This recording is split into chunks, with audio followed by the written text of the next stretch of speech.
Because I realized, even in researching autism, I even had to do a paper for school on autism. I haven't done it yet, not a paper, but a speech. So I'm researching things. I'm looking at the DSM-5. I'm looking at a lot of things. And since I've discovered I'm on the spectrum, I realized that there's studies from the outside looking in, and then there's studies from inside the spectrum.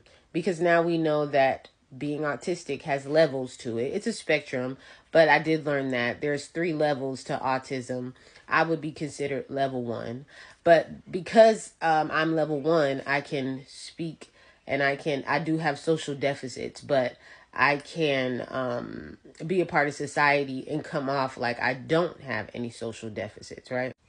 And for instance, I've seen studies that say that autistic people lack empathy. And when I saw that, it started to make me question whether I was or not. Like, everything else was kind of aligning at that point when I was researching. And then when I saw the lack of empathy, I was like, no. And then I started to find people who were, trying to debunk that, idea that we don't have that we don't have empathy, because they knew they had empathy and they were clinically diagnosed with autism. They knew that they were actually extremely empathetic. So I think that there's a difference between what people see and perceive autistic people to be and what that actually means. You may see autistic people checking out in conversation. Does that mean that we feel that we don't care, or are we just awkward?